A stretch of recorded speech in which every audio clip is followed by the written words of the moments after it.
ഇന്ന് ക്രിസ്മസ് ദിനമാണ്. സമാധാനത്തിൻ്റെ സന്ദേശവുമായിട്ട് ക്രിസ്തു ജനിച്ച ദിവസമാണ്.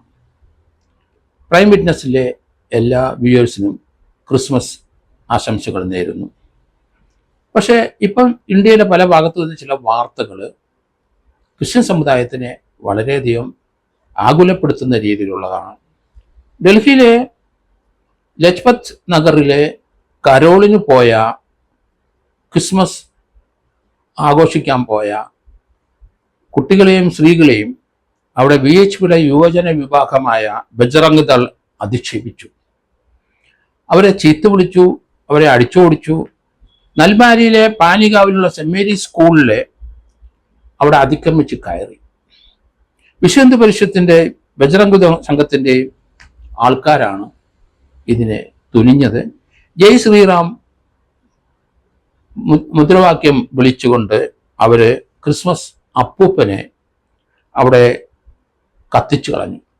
അവിടെ ഈ പള്ളിയുടെ പരിസരത്ത് ക്രിസ്മസ് കരോളുമായിട്ട് ബന്ധപ്പെട്ട് ഒരു ക്രിസ്മസ് ഫാദറിനെ എറക്റ്റ് ചെയ്തിരുന്നു. അത് തീവച്ച് നശിപ്പിച്ചു. ജയ് ശ്രീറാം എന്ന് പറഞ്ഞ് മുഴക്കിക്കൊണ്ടാണ് അവിടെ ബജ്റംഗിലെ അംഗങ്ങൾ ഈ കൃത്യം ചെയ്തത്. കുറേ അധികം കുട്ടികൾക്കും സ്ത്രീകൾക്കും പരിക്കേറ്റിട്ടുണ്ട്. ഏതായാലും ഇന്ത്യയുടെ ചില സെൻറ്ററുകളിൽ ഇതുപോലെയുള്ള പ്രവർത്തനങ്ങൾ കഴിഞ്ഞ് കുറേ ദിവസമായിട്ട് നമ്മൾ കാണുന്നുണ്ട്. ക്രിസ്ത്യൻ സമുദായത്തിനെതിരായിട്ടുള്ള നീക്കങ്ങൾ, ജാതിപരമായിട്ടുള്ള നീക്കങ്ങൾ ഇന്ത്യയിൽ നടത്തുക എന്ന് പറഞ്ഞാൽ അത് ഇന്ത്യയുടെ പാരമ്പര്യം അനുസരിച്ച് തീർച്ചയായിട്ടും നമ്മുടെ പാരമ്പര്യത്തിന് എതിര് തന്നെയാണ്. നമ്മളിവിടെ സമാധാനത്തിൻ്റെ ഒരു രാജ്യമായിട്ടാണ് എല്ലാ രാജ്യങ്ങളും മറ്റെല്ലാ രാജ്യങ്ങളും കാണുന്നത്. കാരണം ഇവിടെ നാനാജാതി മതസ്ഥര് താമസിക്കുന്ന സ്ഥലമാണ് ഇന്ത്യയിൽ. അവർക്കും അവരുടെ ആശയങ്ങൾ, അവരുടെ മതം പ്രചരിപ്പിക്കാം. അവർക്ക് മതത്തിൻ്റെ രീതിയിലുള്ള അവരുടെ കെട്ടിടങ്ങൾ പണിയാം. അവർക്ക് ആ മതവിശ്വാസത്തിലുള്ള പുരോഹിതന്മാർക്ക് യഥേഷ്ടം സഞ്ചരിക്കാം. ആ ആശയം അല്ല മതത്തിൻ്റെ ആ വിശ്വാസം വെച്ചു പുലർത്തുന്ന ഇന്ത്യൻ ഭരണഘടന അനുസരിച്ച് യാതൊരു തടസ്സവുമില്ല.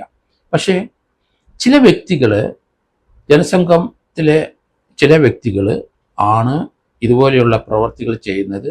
അതൊരു BJPയും RSSും അതിനെ അനുകൂലിക്കുന്നില്ല എന്നാണ് ഞാൻ മനസ്സിലാക്കുന്നത്. ഒരിക്കലും അവരാരും ഇതിനെ സപ്പോർട്ട് ചെയ്യുന്നില്ല.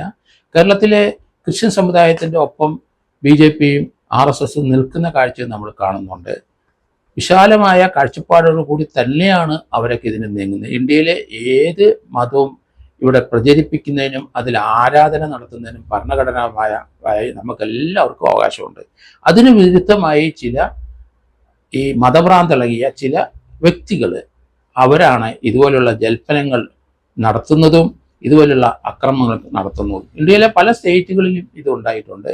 അതുകൊണ്ട് BJPയും RSSും കൃത്യമായി ഇതിനൊരു പരിഹാരം കാണത്തക്ക രീതിയിൽ പ്രവർത്തിക്കണം. കാരണം ഡൽഹിയിലെ ഏറ്റവും വലിയ മുസ്ലിം പള്ളിയുടെ അവിടെ RSSന്റെ നേതാവ് പോയി സംസാരിച്ചത് നമ്മളൊക്കെ മറക്കരുത്. കാരണം RSSനും BJPക്കും ജാതിപരമായ രീതിയിൽ ഇന്ത്യയുടെ പൈതൃകം അവർ സംരക്ഷിക്കുന്നുണ്ടായിരുന്നു, യാതൊരു തടസ്സവും ഇല്ല.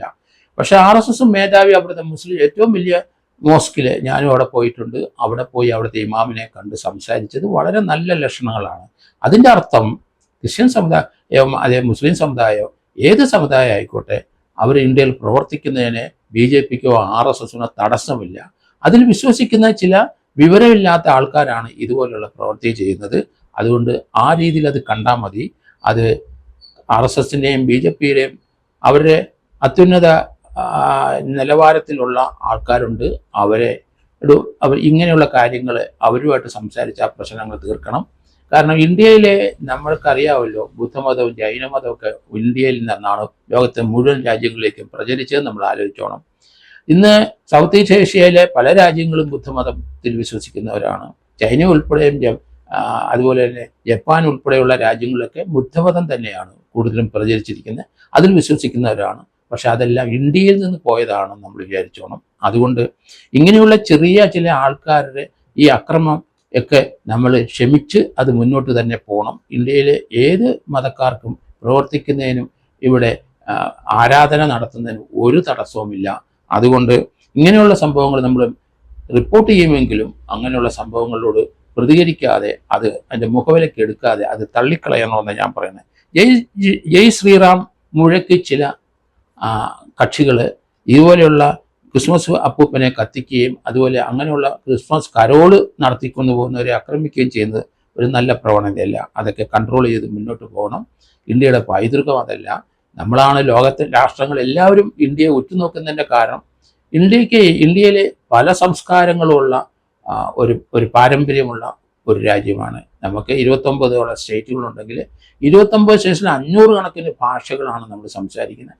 500 കണക്കിന് സംസ്കാരങ്ങളും അത് ഇപ്പോഴും പിന്തുടരുന്നവരുമാണ്. അതുകൊണ്ട് ഇന്ത്യയുടെ മഹത്വം മനസ്സിലാക്കി വേണം എല്ലാവരും പ്രവർത്തിക്കാൻ.